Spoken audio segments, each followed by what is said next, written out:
that is all about conjugal visits. Well, welcome to the Chaffin Church podcast. Wow, what an intro, Marty. You better push start. Oh, I will. You know, we always got to have this timer going because we are tempted to talk for longer. Yeah, welcome Chaffin Church. He just said that. My name is Marty Holman, and this is Ryan Thompson, and we are coming to you live, though it's not live when you are listening to it. No. Live for us right now, though. It's live for us. We're having fun. We're here. We are here, live. You are here. That old Rob Bell, Numa, is that what you're referring to there? I was referring to something known, like, I think the more I think about it, the more bothered I'm going to be. So I'm not going to, I know I'm not going to remember what I'm actually thinking of. Okay. So it's Friday today. We don't always do this on Fridays, but today we are doing it on Friday. And we have it scheduled on Tuesday, and that didn't work. And we had it scheduled on Thursday, and that didn't work. So happy Friday. Happy Friday. It's one of those kind of weeks, it feels like. It is. It is one of those kind of weeks. I just came from First Baptist Church in Holden. And they asked me a couple months ago to do one of the Bible stories, and it landed for their Vacation Bible School. Did you know those still goes on? I believe that is the only Vacation Bible School in Holden. Right So after they chased you out of the church as a heretic, what happened after that? I followed their curriculum to the T, and it didn't breach my own progressive conscience. But I wanted to get the kids. It was about 50 to 60 kids. I wanted to get them excited about what was going to be happening, and I wanted them to listen. And it's 50 to 60 kids. I want you to just think about that. Like, I have to control that many. So I started with my old, which I'm sure you've heard a few times, where I have them repeat after me. I'm glad, I don't look like you. And then you say that to the person next to you. And I have never heard that before. Really, because I've done it about 50 times. It makes me so sad. That makes me so sad. It's so mean. It's so mean. You know what? Sometimes funny things are mean, Ryan. It's true. It's true. Right? It is funny. It is funny. I'll give you that. So then I went into the fact that I didn't have a hat. And I went out and I bought a birthday cake at the Big Y, also in Holden. A little round birthday cake, I don't know, cost a few bucks or whatever. And I told the kids that I needed a hat. And so to the two kids, I picked out two teachers. Said, I want you to pick out the two kids who are the best, who are listening to my words and doing what I'm saying and if those two get chosen, whoever those two are, they can take this birthday cake and make it my hat and put it over my head, on my head. And so that's what happened. I taught, the kids had a blast, we played some games, had some fun, and at the end of it, two little girls got to take a birthday cake and place it, they placed it gently, which was nice, on my head, and I wore a birthday cake, and the kids had a blast. That sounds pretty epic. Right? Yeah, yeah. So, welcome to the Olympic special of the Chaffin Church podcast. Do you watch the Olympics? No. Why not? I mean, it's amazing. Why don't you watch the Olympics? You know, I heard about that whole drone thing, the drone opener that they had at the beginning. Right. So I went on YouTube and I watched that. That's all I've watched of the Olympics. Podcast listeners, Marty is face palming right now. I want you to know that he is literally face palming right now. I feel, Ryan, I feel like your life is so empty. Right now. I don't know what to say. Like, well, why? You know, that may lead us into our next topic. So, why would you say that my life might be a little empty? I mean, to watch people compete is so. Now at this point, what's funny is my kids. We were talking about the Olympics before it started, and I said, this will be your second Olympics. Mm-hmm. And there was one, of course, in 2016, and and the twins, they were born after the one in 2012. So I was like getting them excited. This will be your second Olympics. It'll be awesome. It'll be great. And then I had to do the math for mine. And that was like a whole, I think it was going 11 or 12 Olympics, which is kind of discouraging. But just to sit there and watch these people compete is so amazing. It's not like I don't sit there like for 2 weeks and just do nothing but and it's admittedly it's a little different now. This is the first one where we're really watching streaming instead of getting on at prime time and watching 4 hours. Right. So it is a little different, but still pretty epic. And I love to watch the competition, the swimming. I mean, whatever it is, the judo. I watched judo this week. I mean, I would, I'll say this for the Olympics, I would literally watch it just for that song. Ba, ba, ba, ba. Yeah, that song is epic.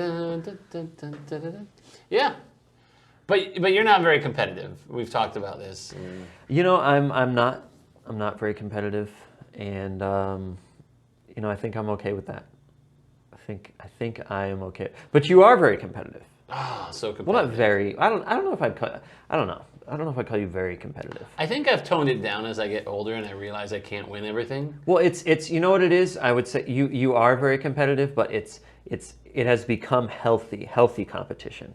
Right. There was a time it wasn't healthy, that I would compete always and everything. So Marty and I have a mutual friend who shall not be named on this podcast, at least on this episode. We may have actually talked about this person before. You would never know. You're right. You would never know. Right. But when he was dating his wife, when his wife was his girlfriend before they were married, they were playing a board game together.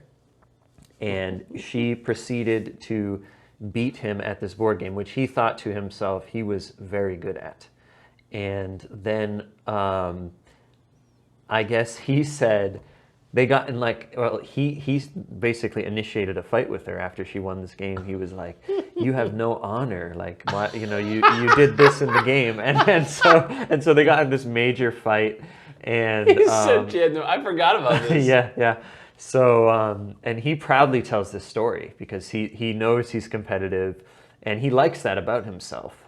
And so, it's just really funny that some people are so far in that direction. Yeah. And then you have people like me who are probably not competitive enough, and it probably leads to some very lazy moments, But I do have my few things, as you know, that I will compete in. But I think the thing about my competition is I need it to be in something that I'm confident in my ability to do. Like like when I play board games, I don't even try because I know that everyone is going to beat me. Really? You have a pretty sharp mind, though. I don't know. Like I can play Civilization, which is it's very complex. There's a lot of resources and politics to manage and technology. But when I go to like a Catan, right, or Puerto Rico or whatever, I can't. I don't know why, but there's something about being that it's a physical board game. I can't. I don't know what it is. There's a big difference too between Catan, and if you're listening. It's an epic board game, but there's between Catan and Puerto Rico, because Puerto Rico is almost all strategy, whereas Catan is half strategy, half luck. And you're rolling a dice. Right. So there's a big difference there too. I tend to be better at the ones that are half luck. Says a little bit about my own. Well, and I was actually talking with a friend about this the other day too, and I know we'll move on in a second here, but I actually when I play video games most of the time, there is a certain level of don't mess around that I expect. Like there's a certain level of, okay, we actually want to try here. Correct. But then there's also, there's an upper limit to that, right? Like there's like, we don't yell at each other, like like things like that. And so every once in a while, a mutual friend of someone else will join the group, and they'll just take it so seriously, and we tend to avoid playing with those people again. Yeah, because that's so weird. It's like, when especially when it's recreational in nature. Like it would be different if we were getting paid to win this game or whatever. Like if we were professional gamers, but we're not. I was so intense. I remember as a child, I played basketball with my dad, and my grandfather was watching. He's still alive. He has Alzheimer's now, but my dad and I were playing, and my dad was winning. We hadn't turned the cycle yet there, where I was winning. It wasn't too much longer. And does your dad still play? Not really. Not really.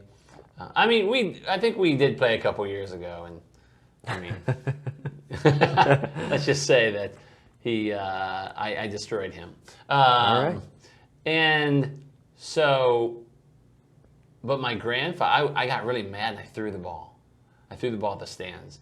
My grandfather, he just called me out, he never called me out. Like that was, but he's like, young man, you do not act that way. And I remember it, like, it almost changed who I was competitively.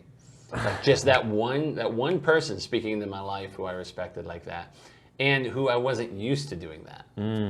So, anyways, competition is big in my life. I love it. Do you like Monopoly? That's a side. On the side. That was the game. My dad never let me win at Monopoly, and like, I stopped playing it before I had the chance to beat him. Now basketball, though, I still remember the first day I beat my dad at basketball, and I knew he made a promise to me when I was young. He would never go easy on me if we were playing a real game, And I still remember I was 13 the first day that I beat him at basketball, and yeah, I remember how I beat him and like everything. So competition is important, and we're in the midst of the Olympics. So Ryan and I thought here on the Chaffin Church podcast we would have a special Olympic conversation. Do we get our own theme song? Like ba ba Chaffin Church Olympics. Da, da, da, da, da. No? Cue edit. Cue edit. Cue edit. No, it's good. So the first story we'll talk about from the Olympics, and there's been lots, but apparently there's a cardboard bed that the Olympic Village, it was created in the Olympic Village, and it's an attempt to create a so every room that the Olympics, intimacy-free environment. So, but every room the Olympians are staying in has one of these cardboard beds. Cardboard beds, yeah, and you said intimacy-free environment. That raised my eyebrows. Free. So why don't you tell me what that means? So the rumor is that they did the cardboard beds so that they were a little bit flimsy, and so that Olympians would not be able to delve into intimacy with one another. That's the rumor. However, that apparently has not been proven true in every way possible. So this was the rumor, this happened, and then the Israeli softball team decided how many of us would it take to break this bed. So they started with one. It's a TikTok, which is a thing. You obviously don't do TikTok. I don't do TikTok, but I'm sure you could also check out the video online somewhere if you Googled Israeli softball team bed. I'm hoping that I didn't just delve you into some sort of weirdness, but what happened is that it took all 9 of them, and on the 9th time, the bed collapsed a little bit. So it started with one of them jumped on the bed, and then 2, and then 3. Is there anything you would like to share in terms of conversation with this?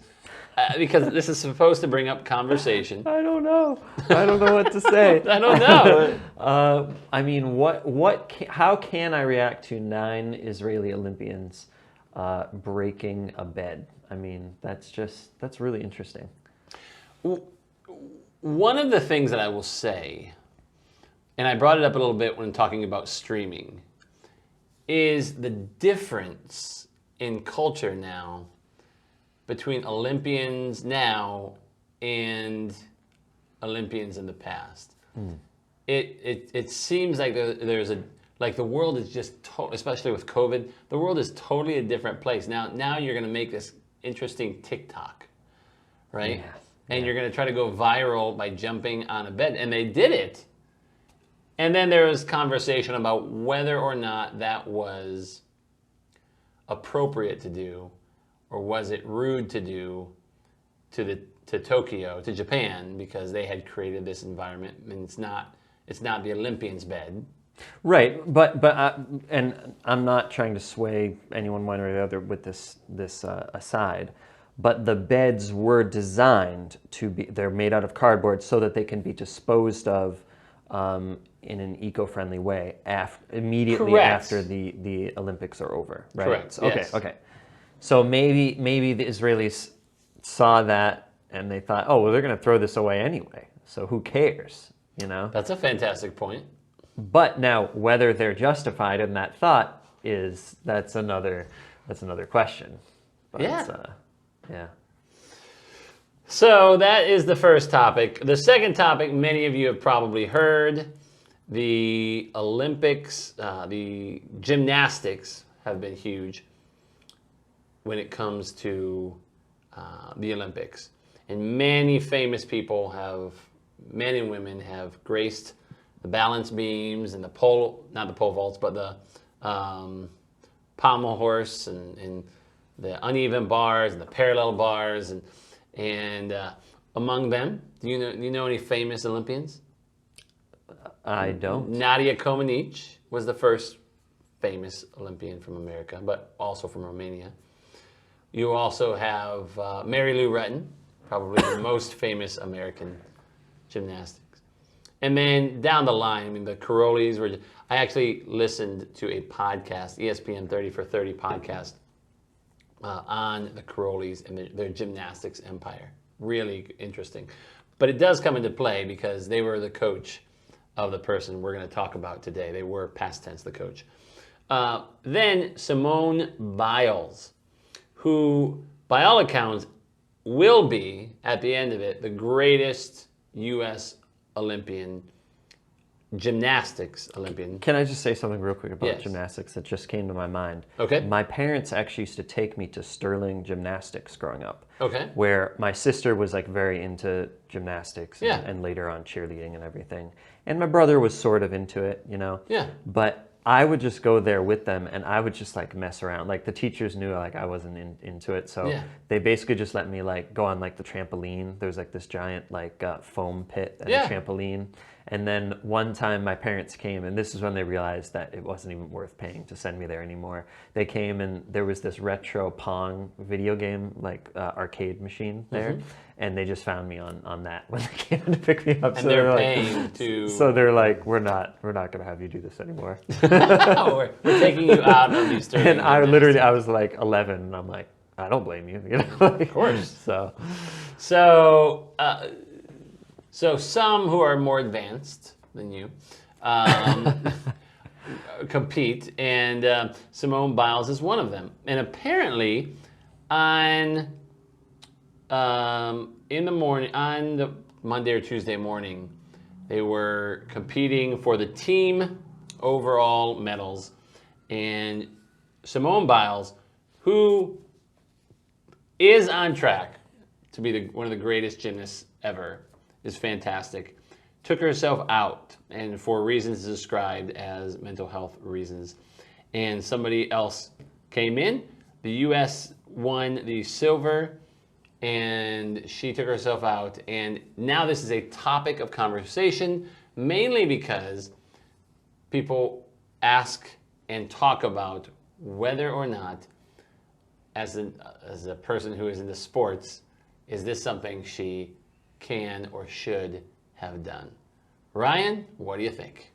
Yeah, so, and the term that Simone used in a couple of the articles that I read was she got the twisties, which is, so that's a common term in gymnastics. Now again, if you are a gymnast, and you probably know way more about this than I do, but my understanding of the twisties is essentially you are losing your sense of where the ground is while you are in the air and you are, flipping around in the air. So it's similar to like when divers will go, beneath the water and they get disoriented and they don't know which way is up, But and that can be hard to overcome. But the twisties in particular, and again, I'm not an expert on why this is or whatever, but apparently it can take several days to weeks to train yourself out of having the twisties. So sometimes it's not just a one-time event where you lose it, like you lose it and then you can't get it back is what, and so there has been a fair amount of speculation that there was mental health issues on top of this as well. So we're not 100% sure that it was, so like part of that is at the very least it's physiological, right? The twisties sounds very, very physiological. But I don't know. We don't have like enough data to say, fully one way or the other that there was any extra mental health issues going on. But you can sort of imagine that, like imagine going to the Olympics and knowing you have this huge, important goal that you need to reach. Yes. And then getting, the twisties, which is a physiological issue, and trying to deal with that while at the Olympics. Yeah. I mean that must, you're putting an enormous amount of pressure on yourself as an athlete. There's already pressure, right? Oh, the pressure on that stage. I actually can't even watch that sport. Like when I watch that sport, it makes me, what's the word? It gives me like chill. Like I can't watch it because I know it's not like swimming, like real quick, boom, boom. You do it. Who's faster? I don't know, but we'll figure it out. Right. It's like somebody mentally is going through and doing these things that they practiced over and over and over, or they're going and everyone's watching them. It's almost the competing against yourself ones. Right. That you're doing it, and I know that balance beam takes people jump off that all the time. Right? Like, right. And I'm like, oh, it's going to happen to them. I know it is going to happen to them. I hate watching it. Can't even watch it. Yeah. Yeah. So the pressure is so immense. I told you about the podcast. The Carollis, on top of that, they were dictators. And they were putting out all these champions, right? Nadia, Mary Lou Retton, the list goes on. And they're putting out these champions, but they were allowed to have, they are or were, I think it's past tense, but they had a certain amount of food they could eat. If they snuck food, they would find it and throw it away. It was really, really jacked up stuff. And this is the world that Simone Biles was trained in. It probably made her a machine in some way. And she decided it's better for me and for the team to step down.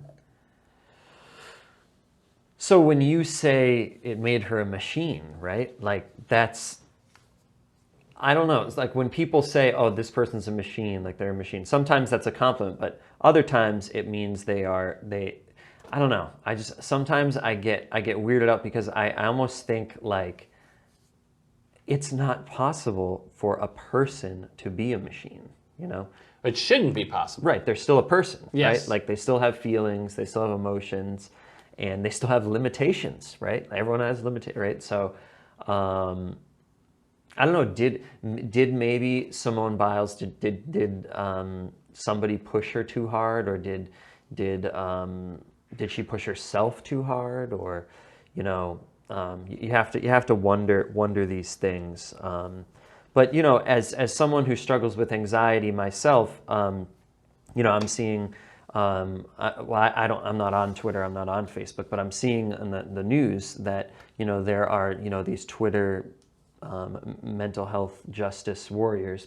People saying, "Hey, thank you, Simone Biles, for taking self-care." We don't know if there was anything else beyond the twisties, but thank you for promoting self-care. Yeah. And I think that is amazing. That an Olympian, someone who has to take these things so seriously, made a hard choice and recognized that there is a healthy limit here to what I can do. And you know what? I'm going to make millions of people upset when I do this. Imagine how much courage that takes, making that many people, probably hundreds of millions of people, upset, with me. Simone Biles. It is interesting. I was listening to driving the van around the city for Friendly House this week. There's this crew of people on Kiss 108. Yes. Right? And so the guy who drives with me, I don't really listen to Kiss 108, but the kid with me, he likes to listen to pop music, so we listen to Kiss 108. And it's not as good as K-Love, if you ask me. Oh my goodness. I had to throw it in there. I will take Kiss 108 any day. So, of course, there's Maddie in the morning, who's been there for 40 years now, and Billy, right? And Maddie just had some sort of tumor taken out. So he had just got out of the hospital surgery. And there's Lisa, who is a little bit younger than Maddie, probably closer to my age, like 40 to 50. And then a couple younger people on the show. And they were talking about it. And Maddie, he's been on the air for like 40 years, so he must be at this point 70 to 80, kind of feels like, maybe in the 60s, but probably in 70 plus. And he's kind of this cantankerous guy anyways. And he's like, "What's going on? We pay her. She can't just do that. She's an Olympian." And Lisa was like, "Oh yeah," and you could tell they were having a hard, because he's in charge of the show, right?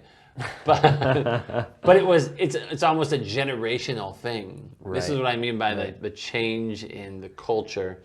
Well, right, because among athletes, just like in many other spheres, well, really in any professional sphere, but especially with athletes, stoicism is expected. Stoicism, like if you get hurt and you can still walk, you get back out on that football field, right? Like that's like what is expected. Yeah.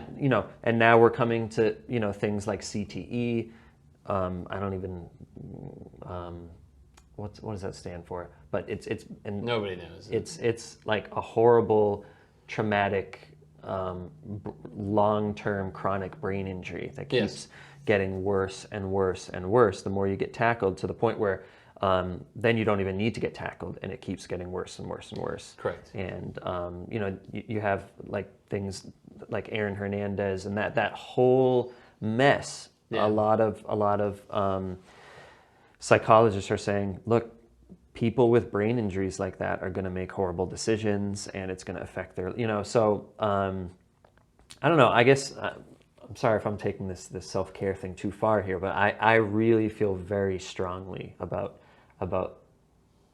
that, and I would see, like, even when I was in high school, and it's not just football, by the way, I'm not just picking on football.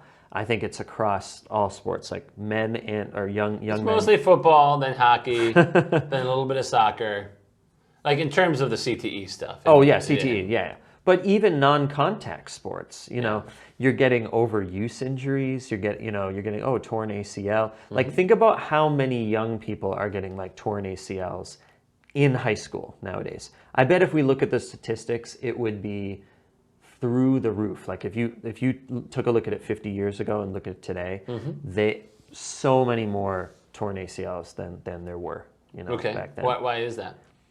I think it's because competition, it is not even real competition anymore. Like it is a husk of what competition should be that is like left. And people are just like, they've boiled everything down to a science. It's kind of like everyone is Ivan Drago now. You know what I mean? Everyone is Ivan Drago. Yeah, right? Like, it's like, I don't know if they're doing steroids or whatever, but like the rest of it, right? Like, oh, there's a science behind this and I can punch you with this amount of force, right? Yeah. It's just like everything is boiled down to that. And so, well, you got to figure, like we said, the human body has limits, and as time goes on, more and more of these records have been broken, and they're being broken by less and smaller amounts of time. You know what I'm saying? And so, like, you can only run a mile so fast. Like, one day someone is going to run a mile, and that's going to be it. That's going to be the fastest any human can ever run a mile, right? Like, at least without Are you sure? genetic modifications, right? Like, I don't know. I mean, if we're evolving, I don't know if that's true. Do you think it's possible for a human being to run a mile in 1 second? Like. Yes, I see what you mean there. I mean, there's going to come a time when it's impossible. And we're already reaching the point where a lot of these things are, the laws of diminishing returns are starting to take effect, right? The longer we do this, the smaller and smaller the differences are between the winners and the losers, right? And so, I don't know. I guess that I'm a little bit skeptical about some of that stuff. I mean, you can get so deep in this conversation because at some hey, we're not slaying. You're not having gladiators slay anymore, right? For entertainment, right? But most of this stuff ends up being about entertainment, right? Right. And so humans tend to push themselves to be better entertainers. I mean, we look at what Heath Ledger did to himself, and right. He pushed himself to be this Joker character on film, and apparently, like, he ended up like losing it, right? And then ODing and passing away. And so humans tend to push themselves to the very brink, and many times they're expected to. Right. Well, but even let's take long distance running, for instance. So if you actually talk to a lot of doctors nowadays and ask them, like, hey, I need to get in shape. Like, maybe I have high blood pressure, or I just need to lose some weight or whatever. Yeah. And I'm gonna I'm gonna start running marathons, right? Okay. Well, it turns out that running marathons, like, it's not actually that good for your heart. Like, if you actually look at it in the long term, like, it's not putting that much strain, on your internal organs all the time. It's now, I'm not saying, like, if you run less than 5-6 miles a day, that's probably not going to happen, right? But like, so we're starting to see, like, I don't know, sometimes when people go crazy, like, you hear about people going to cycling classes too, and there are literally people that are dying of exhaustion at these cycling classes. Like, that's not a joke. Like, literally, like, a couple dozen people a year are going to cycling classes, pushing themselves too hard, and they think, because I'm sitting down, I can push my heart rate to whatever I want. I'm on a seat, I'm fine. And then they actually keel over and die, by the end of the class. Like, so it's just like, I don't know, what do you think? Like, are there limits to competition? Like, and how should, I guess my question is, how should competition and self-care, like, how should those things work together, Yeah, that's a great question. In order to be the best, right? In order to be Simone Biles, you can't be like Marty Holman, right? And I say that right. You can't be like I'm all about self-care, bro. like I take care of I'd rather be happy than all the stress could put. Like, I take the stress I move it off me. They're like, sometimes people in my life get stressed out and like, oh, and I'm like, hey, it's all good, right? That Simone Biles is not like, can't be like me. However, Buddy the elf. Buddy the elf, right? But at the same time, Simone Biles is a human being, right? Right. So we're creating these machines. We're essentially creating these machines. And Simone Biles said, "Give me the red or blue pill, whatever, whichever one. Yeah. I'm off for now." And I think that where it gets murky. Now, once again, this is amateur, right? Technically, the Olympics are an amateur event. Nobody's getting paid. Right. Like they might be given stipends for living, right? During these, right. But and of course they get advertisement money. Yeah. But like where it gets steep is like Tom Brady, right? What if Tom Brady decides on a big game? No, I'm good. I have too much stress, right? And people have paid tickets, and I mean, there's this whole industry around how much they're going to win by. Right. Well, right? now but that has already been decided because his entire life essentially is governed by his contract with. Correct. Is it Tampa Bay now? I don't even follow football. Okay, I'm going to say it's Tampa Bay. So his entire life is governed by the contract that he signed with that team, essentially. Right. So in that way, it's different. Yes, exactly. And most professional sports, they do that so that stuff like this won't happen. Right. But I will say, look, if Tom Brady starts to have a mental health issue, if the Buccaneers are smart, what they're going to do is they are going to take care of that problem as efficiently and as quickly as possible.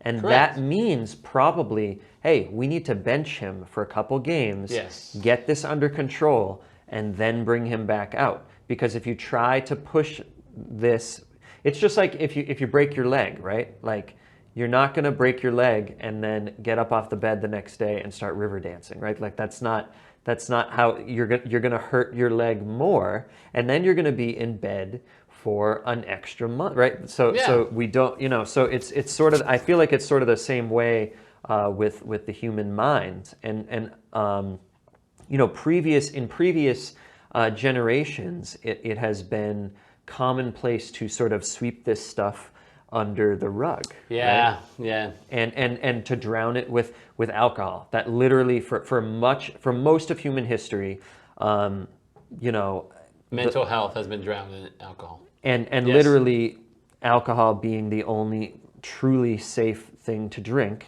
alcohol, and then later on in the 1600s when they started boiling water to make coffee, those are the only two safe things to drink regularly. Yeah. Unless you could find a stream that wasn't polluted if you live far enough Right. in rural, nowhere.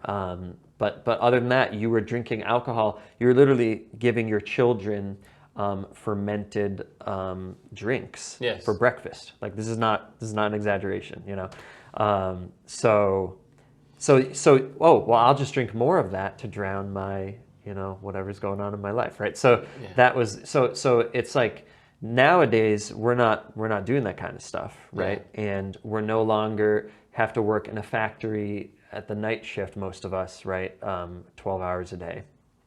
And so we can actually start to deal with some of this mental health stuff. Yeah, And it's for a while, we will.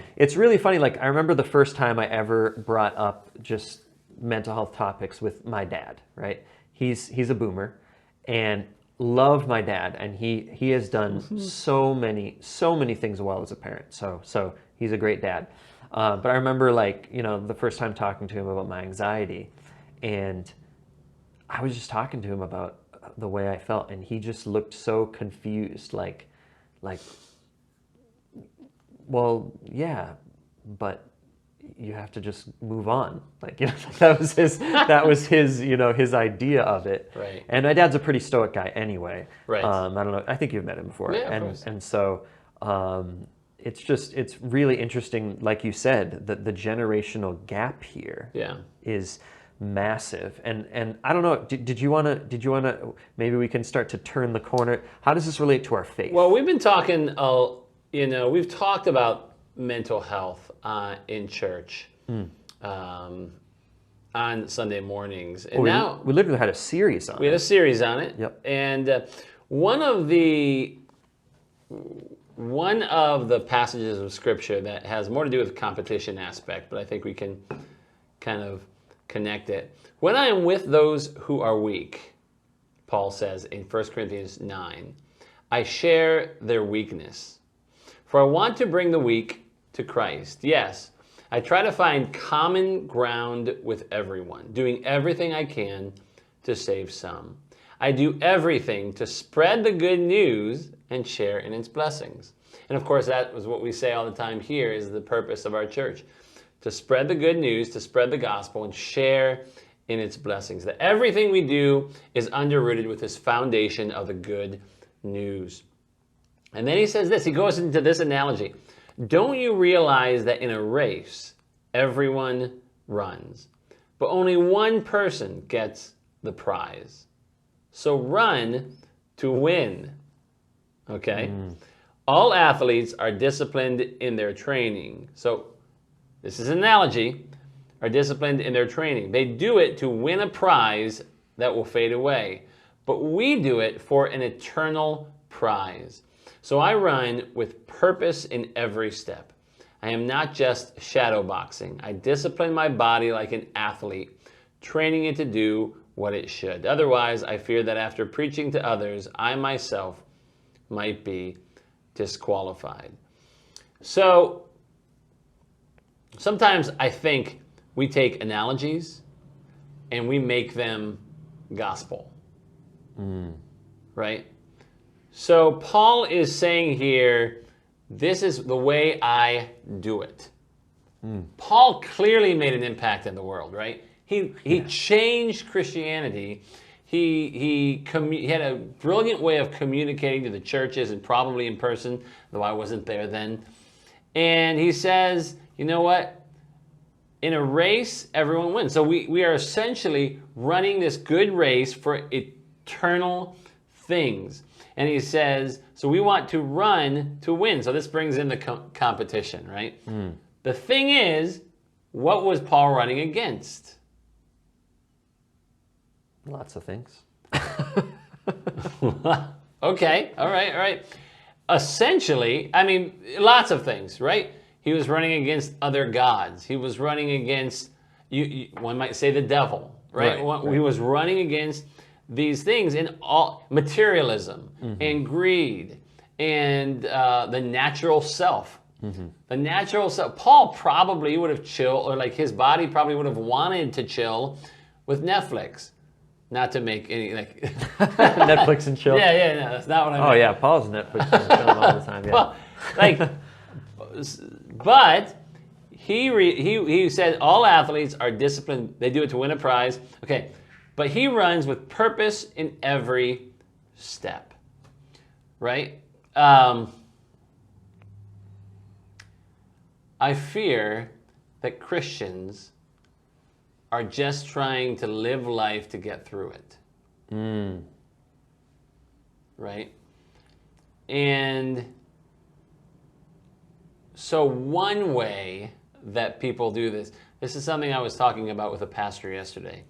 One way that people historically have in our world have tried to counter just getting through life, right, is saying to themselves, numbers. We have to have more people.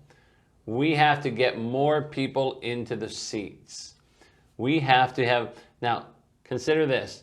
Consider that getting more people in the seats and more money in the church bank account is essentially winning prizes that will fade away. Right? Right? But we do it for an eternal prize. So what's that eternal prize? Simply this, the good news. We're sharing the gospel and living our life. We're going to let God take care of our afterlife. someday I'm going to die. I hope it's a long time from now. Could be tonight. But we're going to let God take care of our afterlife. But what we're going to do is we're going to be a blessing. We're going to essentially spread the good news and share in its blessings. The good news is going to be the foundation of everything we do. So, what does that mean? That means that we are running against all of these things. Oh, man. But in a lot of ways, like that afterlife, it starts now, you know? Like it's well, it's just like the Switchfoot song, Switchfoot. Afterlife. We used to play that song at Fellowship Church all the time, if you remember. Yeah.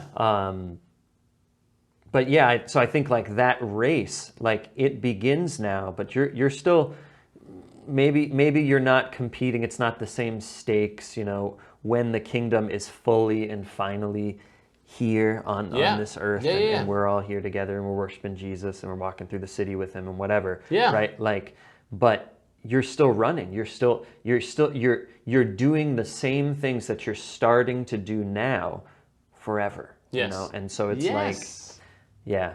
So. Well, I mean, okay. So spreading the good news. N.T. Wright has a great conversation on this, on what spreading the good news evangelion was. I'm sure we've talked about it before, but essentially there was this big civil war, right, in 30 A.D. with, or B.C., with Mark Antony versus Octavian, right? And at the end of that war, the messengers went through and said, good news, evangelion, Caesar is Lord. Mm-hmm. So essentially, when Paul says spread the good news and share in its blessings, what he was saying is we are sharing that Jesus is now King of Kings and Lord of Lords, right? And so we share that and we spread that and share in its blessings, but that means a whole lot. That means that we no longer have to compete to be the strongest. Right. Self-sacrificial love. And so I look at Simone Biles as a Christian, right? And that's what we're called to do, is look at these scenarios as Christians with the gospel as our foundation. And we say, you know what, Simone Biles, thank you for sacrificing. You know what? My entertainment is not worth you messing around with your life. Right. And as a human being with infinite intrinsic value, yes, right, you have decided to take care of yourself. Like, how can we not celebrate that? That's kingdom work. Yeah, that is. And you know what? I think in a lot of ways, she's taking care of other people as well, because she's an example. She's a leader. She's giving other people permission to care for themselves as well. I wonder how many Christians, followers of Jesus, could benefit from her example. Not only taking care of herself on a public stage, which, by the way, a lot of celebrity pastors don't do. Oh my goodness. But also physically. Yeah. Right? And so, like, physically, right? She's disciplined in her training. She's taking care of herself. You know, we don't necessarily take care of ourselves. Well, I think we like to forget, you know, when we read the first 5 books of the Bible, the whole like Levitical law, you know, things that get really thick. So if you're not a big Bible person, we're talking about the first 5 books of the Bible. It's very thick because there's a lot of numbers in there, and God is talking to his people, and he's making what we think of as some very strange requests, right? Okay. Like, oh, if a woman is unclean, you know, just make sure you're not around her for a couple days, and you know, if someone has touched a dead body, you know, don't be around them for 2 weeks, or whatever it is. You know? Like there's a lot of things like that. But think about that, right? Like if someone has touched a dead body, for instance, don't be around them for like a week. And I forget what the exact number of days is. But essentially, if you don't have good sanitation as society, right, as a civilization, which the ancient Israelites certainly did not, they touch a dead body, there's all sorts of diseases that they can get from this dead body. Yeah. So they need to stay away from the community for a little while. So essentially, they are in isolation to prevent contaminating their community with whatever, bacteria or viral organisms they came into contact with from this dead body. So all that to say, we like to make fun of the first 5 books of the Bible, but God wants us to be physically healthy. Yes. And the mind really isn't that different. It's really not. Like, there's so much in the Bible about taking care of your mind and everything, and like prayer and time alone being one of them. But really, the brain, it's not really that much different in some ways than the rest of your body. And sometimes our brains, just like the rest of our body, it doesn't work the way that it should, right? And for many, many years, Christians have looked at that, though, and said, oh, but mental health issues, that must be spiritual. Well, you're struggling with anxiety, you're struggling with depression, so you must not be praying. Right. Enough. You must man. Not, where's the disconnect between you and God? Yeah. It's like, okay, there may not be any disconnect at all. Yeah. You just, there's self-care issues. There's you need to go and see a doctor. There's medical stuff going on, or maybe there's something going on somewhere else in your body that's affecting your brain, So, there's a very practical nature to this as well. And yeah.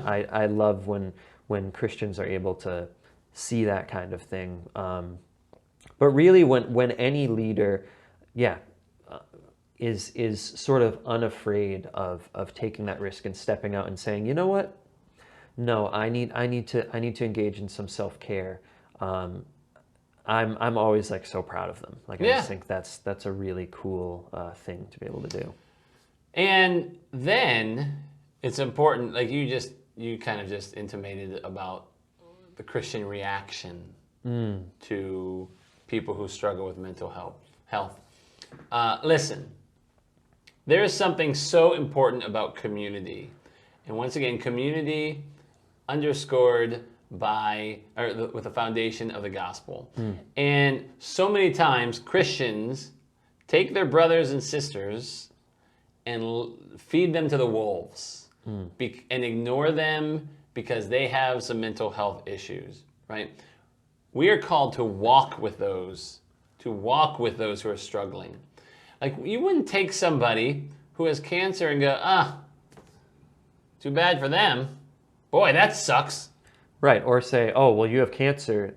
Have you not been praying? Like, what, right. It's completely ridiculous. Right, I mean, maybe some whack jobs would say that, and so we want to be walking with those who are struggling in that area, because all of us will, and all of us will at some point. We don't know a lot about mental health right now, or we're always learning more, I should say. Right. So let's be a community with those in our midst and those who we are connected with in general.